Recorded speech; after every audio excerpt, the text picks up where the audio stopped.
نہیں تم نے اپنے گھروں میں اسلامی ماحول پھیلا دیا. شادیاں ہوتی ہیں, کل تک زمین پر بیٹھ کر پانی پینے والا مسلمان آج کھڑے ہو کر پانی پینے کو فیشن کا نام دے رہا ہے. کل تک زمین پر بیٹھ کر کھانا کھانے کو ثواب سمجھنے والا مسلمان وہ سسٹم چل پھر کے جانوروں کی طرح کھانا کھانے کو فیشن کا نام دے رہا ہے. کل تک اپنی بیٹیوں کو تحریف کے اندر رکھنا باعث فخر سمجھا جاتا تھا, آج اپنی بیٹیوں کو چھوٹے کپڑے پہنا کے بازاروں کو زینت بنا کے اسے فیشن کا نام دیا جا رہا ہے. خدا کی قسم کلیجہ پھٹتا ہے.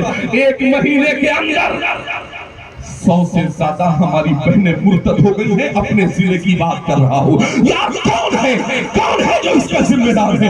کاش تم نے اپنی بیٹیوں, اپنی ماں کو, اپنی بہنوں کو بٹھا کے تم نے سیدہ فاطمہ کے پردے پہ تم نے تھوڑی دیر گفتگو کر دی ہوتی, صبر سکینہ بتا دیا ہوتا, زبردست زینب کے تعلق سے تم نے کاش گفتگو کر دی ہوتی. حضرات تاریخ کا وہ حسین باپ کی نگاہوں کے سامنے رکھا ہے. آیت مباہلہ نازل ہوئی, فَقُلْ تَعَالَوْا نَدْعُ أَبْنَاءَنَا وَأَبْنَاءَكُمْ وَنِسَاءَنَا وَنِسَاءَكُمْ وَأَنفُسَنَا وَأَنفُسَكُمْ. مصطفیٰ کریم فرماتے ہیں علی کہاں ہو, فاطمہ کہاں ہو, حسن کہاں ہو, حسین کہاں ہو. حضرات اس شان سے یہ قافلہ نور آگے بڑھا. آگے آگے میرے مصطفیٰ, بیچ میں سیدہ فاطمہ ہے, پیچھے شوہر مولا کائنات حیدر کرار ہے, دائیں جانب جناب حسن ہے, بائیں جانب جناب حسین ہے. قوم کے نوجوانوں میری اس بات کو نوٹ کر کے جانا, لوگوں نے کہا تھا اے سیدہ فاطمہ, اصول تو یہ ہے کہ شوہر آگے ہو بیوی پیچھے چلے, مگر بات سمجھ میں نہیں آتی کہ مولا کائنات پیچھے پیچھے, آپ اپنے شوہر سے آگے آگے. آواز آئی, ایک مجھ پر اعتراض کرنے والوں کان کھول کر کے سنو, میرے آگے ابا کا قدم, ابا کے قدم پر میرا قدم, اور پھر قدم فاطمہ پہ میرے شوہر کا قدم. قدم فاطمی کو بھی بے حجاب نہ ہونے دیا جائے. جس سیدہ فاطمہ نے اپنے پیر کے نشانات کا پردہ کیا ہے, آج اس کے قوم کی بیٹیاں بادیاں کنیزائیں اپنے سر پہ دوپٹہ رکھنا بھی گوارا نہیں کر رہی ہے. یار ذمہ دار کون؟ ذمہ دار ہم ہیں. چھوٹا کپڑا پہننے پر حیرت نہیں ہے, اس گھر سے عورتیں بیٹیاں نکل رہی ہیں جس میں مرد ہیں اور اس طرح کے لباس پہنایا جا رہا ہے فیشن کے نام پر. حضرات میرے پاس وقت بالکل نہیں ہے, ورنہ میں بتاتا کہ زمانہ کس تیزی کے ساتھ آپ کے صفوں میں انتشار پیدا کرنے کے لیے پریشان ہے. جدید آلات کو ہر تکیے کے نیچے پہنچا کر قوم کی بیٹیوں کو بے حیائی کی تہلیس میں پہنچانے کی کوششیں کی جا رہی ہے. سوچئے زمانے میں سب کچھ مہنگا ہو گیا, آٹا خریدنے جاؤ مہنگا, کپڑا خریدنے جاؤ مہنگا, ٹوپی خریدنے جاؤ مہنگی, مائک خریدنے جاؤ مہنگا, مائک بچھانے جاؤ مہنگا. دنیا میں سب مہنگا ہو گیا, یہاں تک کہ کینسر سے مریض کی جو بستر مرگ پہ تڑپ رہا ہو دوا خریدنے جاؤ, دوا مہنگی ہو گئی. مگر سم کارڈ سستا کیوں ہو گیا؟ ہر 5 روپے پہ ہر چوراہے پہ کیوں بیچا جانے لگا؟ پھر 50,000 روپیہ کے موبائل کو 5,000 میں تمہارے گھروں میں کیوں پہنچا دیا گیا؟ انہیں پتا ہے کہ تیرے نبی کا فرمان تھا کہ جب سلیمہ گھر میں پہنچا دیا جائے تو سمجھ جاؤ کہ ہماری قوم تباہی کی طرف جا رہی ہے, بربادی کی طرف جا رہی ہے. اب اسے کوئی بچا نہیں سکتا. تو آپ سلیمہ گھر نہیں گئے, سلیمہ گھر کو مٹھی میں قید کر کے تکیے کے نیچے پہنچا دیا گیا. اور اگر بات یہی سچ ہے کہ پردے پہ دکھائی جانے والی فلمیں اگر صحیح ہیں تو میں آپ سے پوچھنا چاہتا ہوں کہ بیشتر فلمی اداکاراؤں نے توبہ کر کے اپنے آپ کو دائرے اسلام میں داخل کیوں کیا؟ اس لیے کہ انہیں پتا ہے کہ اصل میں جو امان ہے, جو سکون ہے, جو پیار ہے, جو عزت ہے, وہ صرف اور صرف مصطفیٰ جان رحمت کے دین میں ہے. حضرات یہی وجہ ہے کہ پوری دنیا نے ایک منصوبہ بنایا ہے مذہب اسلام کو ختم کرنے کے لیے, مگر سب سے زیادہ طاقت کے ساتھ ایٹمی ہتھیاروں سے لیس ہو کے امریکہ کہہ رہا تھا اسلام کو تباہ کر دیں گے, مگر اسی اسلام میں بڑی تیزی کے ساتھ لوگ دائرہ اسلام میں داخل ہونے لگے. اب پوری دنیا کا میڈیا پہنچا امریکہ میں, اس نے پوچھا 50-60 سال سے زائد کی عمروں میں قبول اسلام کرنے والوں سے پوری دنیا کی میڈیا نے پوچھا, CNN نے پوچھا کہ بتاؤ اسلام قبول کرنے کی وجہ کیا ہے؟ کیا ہے وجہ؟ تو سنو جواب. انہوں نے کہا ہم نے مذہب عیسائیت میں دیکھا آدمی بوڑھا ہوتا ہے عزت کم ہوتی ہے, یہودیت میں دیکھا آدمی بوڑھا ہوتا ہے عزت کم ہوتی ہے, نصرانیت میں دیکھا آدمی بوڑھا ہوتا ہے عزت کم ہوتی ہے, مگر اسلام کا مطالعہ کیا آدمی جتنا بوڑھا ہوتا ہے اتنا عزت میں اضافہ ہوتا ہے. بس یہی قبول اسلام کیا ہے. حضرات وقت کم ہے, میں وہ الہ آباد کا وہ واقعہ جو 1400 سال پہلے کا واقعہ نہیں ہے اسے بیان کر دوں. اس نے پوچھا اچھا تو کیا صف میں کھڑے ہو جاتے ہو ساتھ میں؟ کہا ہاں. تو کہا یار اپنے مولانا صاحب سے چل کے ذرا ہماری ملاقات بھی کرا دو نا. تو کہا آؤ چلو چلتے ہیں. کہ تو وہ سوچ رہا تھا کہ بڑھیا چپا صافا ہوگا, مولانا صاحب سب طرف لباس میں ہوں گے. دروازے کی کنڈی کھٹکھٹائی, امام الہ آباد نے کٹرا کے امام نے پوچھا کون؟ تو رکشے والوں نے کہا حضرت وہ ہم لوگ ہیں رکشہ چلانے والے حضور, آپ کے انتظام میں ہمارا ایک ساتھی آپ سے ملاقات کرنا چاہتا ہے. امام صاحب نے ناراض ہو کے یہ نہیں کہا کہ میرے آرام کرنے کا وقت ہے, یہ نہیں کہا کہ حبیث یہاں سے چلے جاؤ, نیچے میں خل باتیں کر دیا.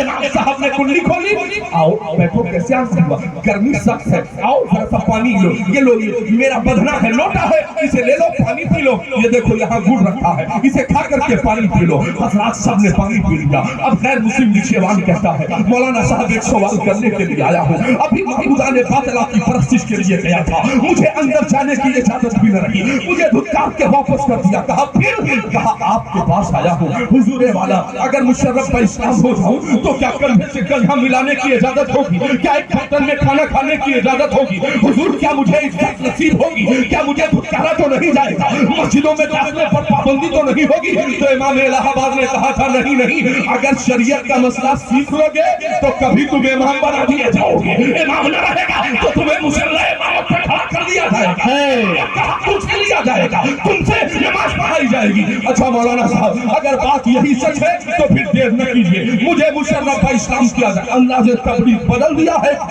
امام الہ آباد نے اچھا قبول اسلام ہو گیا, اب کیا پوچھا؟ مولانا صاحب کی ذمہ داری ختم نہیں ہو گئی. مولانا صاحب نے کہا مولانا بھیا ایک بات بتاؤ, تمہارے پریوار میں کوئی اور بھی ہے؟ اس نے کہا ہاں. ابا کا انتقال ہو گیا. کہا پھر؟ کہا غربت کی وجہ سے شادی نہ ہوئی. ایک 85 سالہ ضعیفہ ماں ہے جس کی آنکھوں سے دکھتا کم ہے, چل پھر بھی نہیں سکتی. کہا پھر؟ حضرت ایک ہفتے میں کبھی 15 دن میں کھانے پینے کا سامان لے کے جاتا ہوں, ان کے سرہانے رکھتا ہوں اور پھر واپس چلاتا ہوں. اچھا ٹھیک ہے. اب امام الہ آباد کہتے ہیں کہ آج کے بعد 10 روپے کم کمانا, مگر ڈیلی اپنی والدہ کی خدمت کے لیے اپنے گھر پہنچانا. کیا بات ہے, واہ. ایک دن, 2 دن, 3 دن, ایک ہفتے مسلسل بوڑھی آنکھوں کو جب اپنے بیٹے کا دیدار نصیب ہونے لگا, میں نے کہا بیٹا ایک ہفتے میری آنکھیں پتھرا جاتی تھی تیرے دیدار کے لیے, بیٹا اب کھانے پینے کی ضرورت اور حاجت تو نہیں, مگر بیٹا مسلسل ایک ہفتے سے لگاتار تو آ رہا ہے, خیریت تو ہے؟ تو اس نے کہا ہاں, پہلے کسی اور مذہب کا ماننے والا تھا, اب میں مذہب اسلام قبول کر چکا ہوں. کہا پھر؟ کہا امی مولانا صاحب نے کہا کہ اب ماں کی خدمت ایک ہفتے میں ایک بار نہیں, اپنے ماں کی خدمت تمہیں ہر روز کرنی ہے. 4 بجے یہاں سے جانا, کم کمانا زیادہ کمانا, مگر ماں کی خدمت کے لیے چلے جانا. رات کو 12 بجے تھے 12, بوڑھی لاٹھی کو ضعیفہ نے اٹھایا, اپنے بیٹے کے ہاتھ پہ ہاتھ رکھا, کہا بیٹا اٹھ کھڑا ہو جا, چل. کہا ماں رات کی تاریکی میں کہاں چلا جائے؟ تو کہا بیٹا مجھے رکشے پہ بٹھا لے, اذان فجر سے پہلے امام الہ آباد تک پہنچا دے. میں حیرت میں ہوں اس بات پہ کہ جب 1400 سال بعد والا امام اتنا اچھا ہے تو 1400 سال پہلے والا امام الانبیاء اتنا اچھا رہا. نعرہ تکبیر, نعرہ رسالت, تاجدار صداقت کانفرنس, مسلک اعلیٰ حضرت.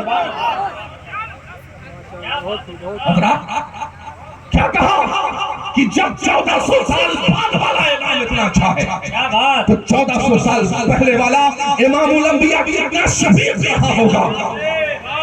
اور قبول اسلام کیا ہے اس بوڑھی عورت نے. ہمارا کردار ہوٹلوں پر دیکھ کر بیٹھنے والا غیر مسلم جو مذاق اڑا رہا ہے, ہمیں حالت تو تمہاری یہاں تک پہنچی کہ تمہاری بہنوں بیٹیوں کو عزت تک سکون کے ساتھ گزارنے کی اجازت بھی نہیں دی جا رہی ہے. اگر ہوشیار ہو تو سمجھ سکتے ہو میرے بھائی. کہاں کھڑے ہو تم زمانے کی طرف کہتے ہو کہ صاحب جیسا ہوگا دیکھا دیکھا جائے گا جیسا ہوگا نہیں تم تو اس قوم سے تعلق رکھتے ہو دشت و دشت میں دریا بھی نہ چھوڑے ظلمات میں دوڑا دیے گھوڑے ہم نے کہا تھا خالد ابن ولید کی فوج کو دیکھ کے دشمنوں نے کہا تھا دیوامدن دیوامدن دیوامدن دیو آگے دیو آگے یار یہ کون لوگ ہیں جن کے گھوڑے یار دریاؤں میں کود رہے ہیں یہ کون سے لوگ ہیں یار کہ جن کے گھوڑے سمندروں میں اتر رہے ہیں تم اس قوم سے تعلق رکھتے تھے مگر تم نے اپنے مذہب کی تشخیص تم نے اپنے مذہب کا تعارف ہوٹلوں پہ یوں کرایا کہ آدھی چائے کے لیے تم ہوٹل پہ قسم کھا لیتے ہو خدا کی قسم چائے نہیں دیا اللہ کی قسم چائے نہیں یار آدھی چائے کے لیے تم نے خدا کی قسم کا استعمال کر لیا ہے ایک بنڈل بیڑی کے لیے تم نے اللہ کی قسم کھا لی ہے سوچو تم نے اپنے بچوں کو اسلامی تہذیب و تمدن سے کہاں آشنا کیا ہے یار تم نے تو اپنے گھروں میں اپنے بچوں کی تعلیم و تربیت کا اتنا بھی انتظام نہیں کیا امت مسلمہ جو تمام فرقوں تمام جماعتوں میں بٹی ہوئی تھی آج یہاں تک آ کے کھڑی ہو گئی حالات یہاں تک آ کے پہنچ گئے کہ ابھی ہمیں لڑایا جا رہا تھا کہیں اور اب ہمیں لڑایا جا رہا ہے کہاں پتہ ہے اب ہمیں لڑایا جا رہا ہے آپس میں خلفائے ثلاثہ کو سامنے رکھ کر کے اب امت مسلمہ کو پھر سے ایک نئے مسائل کا سامنا کرنا پڑ رہا ہے کوئی کہتا ہے صاحب ہم فلاں ہیں کوئی کہتا ہے صاحب ہم فلاں ہیں مگر تاریخ کا ایک باب آپ کے نگاہوں کے سامنے رکھنا چاہتا ہو تاریخ کا وہ حسین صاحب ذرا نگاہوں کے سامنے رکھا ہے حضرت سیدنا ابو بکر صدیق مسند خلافت پر تشریف فرما ہے امیر المومنین خلیفۃ المسلمین تشریف فرما ہے دروازے سے مولا کائنات حیدر کلال اندر داخل ہوئے اور داخل ہونے کے بعد حضرت ابو بکر نے مسکرا دیا حضرت ابو بکر مسکرا پڑے مولا کائنات نے دیکھا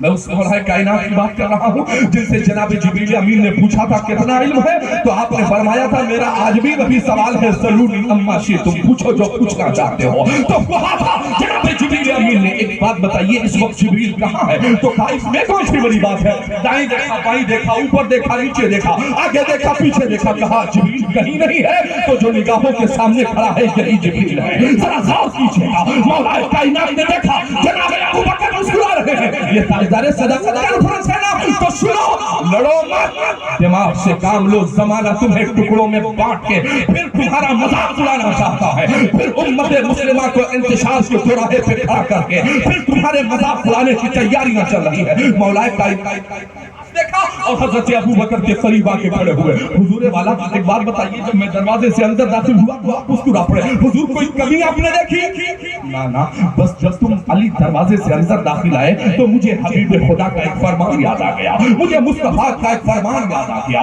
کون سا فرمان عرض کرتے ہیں حضرت ابو بکر صدیق فرماتے ہیں اے علی جب تم دروازے سے اندر داخل ہوئے تو آمنہ کے لال کا وہ فرمان یاد آیا میرے آقا ارشاد فرماتے ہیں اے ابو بکر علی کا مقام وہ ہے کہ جو بھی داخل جنت ہوگا علی اپنے ہاتھوں سے ٹکٹ تقسیم کر رہا ہوگا جو بھی داخل جنت ہوگا علی اپنے ہاتھوں سے جنتی ہونے کا ٹکٹ تقسیم کر رہا ہوگا بس اتنا سننا تھا مولا کائنات مسکرا پڑے کافی دیر تک مسکراتے رہے دیر تک حضرت ابو بکر ارشاد فرماتے ہیں علی میں ہنسا تو سوال ٹھوک دیا آپ نے اب آپ بتاؤ بات آئی گئی ختم ہو گئی اب تم کیوں مسکرا رہے ہو تم کہا تھا مولا کائنات نے جیسے آپ کو حبیب خدا کا فرمان یاد آ گیا ایسے ہی مجھے بھی حبیب خدا کا فرمان یاد آ گیا وہ کیا میرے آقا نے فرمایا اے علی جنت میں داخل ہونے والوں کو ٹکٹ ضرور دینا مگر دل میں جھانک کے دیکھ لینا جس سینے میں حب ابو بکر نہ ہو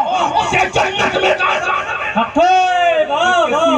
جناب ابو بکر کی محبت نہ ہو اسے جنت میں داخلہ مت دینا اب ہمیں لڑانے والے بے ایمانوں تاجدار صداقت کانفرنس میں ارباب فاروقی تمہیں ایک مزاج دے رہا ہے اگر آپ کے گاؤں کرمہیا کا امام ایک زمین بے ایمانی کر لے آپ اس کے پیچھے نماز پڑھو گے نہیں دارو پی لے نماز پڑھو گے جواب ہوگا نہیں اگر جھوٹا ہو امام نماز پڑھو گے نہیں امام غاصب ہو نماز پڑھو گے نہیں امام فاسق ہو نماز پڑھو گے نہیں امام فاجر ہو بے ایمان ہو مکار ہو نماز پڑھو گے نہیں مگر میرے علی کا مزاج یہ بتا رہا ہے کہ پوری زندگی جناب ابو بکر کی اقتدا میں ہاتھ بات کے کھڑے ہو کے دنیا کو مزاج یہ دے دیا علی کا امام ہوگا وہ نعرے تکبیر نعرے رسالت تاجدار صداقت کانفرنس مسلک اعلی حضرت عظمت خلفائے راشدین عظمت صحابہ کرام سبحان اللہ سبحان اللہ جو علی کا امام وہ زمانے کا امام ہے. میں اپنی تقریر یہاں ختم کرتا ہوں. میں اپنے مادر علمی دارالعلوم فیض الرسول براؤں شریف کے جو مہینے میں میگزین نکلتا ہے اس میں ایک غیر مسلم ہندو شاعر نے اپنی عقیدتوں کو مغلو کیا. لڑنے والوں اول دون سو میں سر ٹکرا کے لڑ جانے والوں, اس غیر مسلم نے لکھا کہ کوئی صدیق سا صاحب ایمان. وہ کہہ رہا ہے یار ذرا سوچو تو صحیح, کوئی صدیق سا صاحب ایمان کیا ہوگا, عمر فاروق جیسا عادل ذیشان کیا ہوگا, سخاوت میں کوئی بھی ثانی عثمان کیا ہوگا, علی شیر خدا سا صاحب میدان کیا ہوگا. ہمیں صحابہ کا یہ عالم ہے تو پھر سب سے اولا وہ اعلیٰ ہمارا نبی, سب سے بالا وہ اعلیٰ ہمارا نبی, کام دیتا ہے دینے کو منہ چاہیے, اعلیٰ ہے سچا ہمارا نبی. حضرات چونکہ بہت سارے مقررین خطبہ شعراء ممبر شریف سے تشریف فرما ہے, یہ کے بعد دیکھ رہے ان کی حاضری بھی ہوگی. اللہ تعالیٰ جو کچھ میں نے کہا ہے سب سے پہلے مجھے پھر آپ سب کو عمل کی توفیق عطا فرمائے. وما علینا الا البلاغ. السلام علیکم.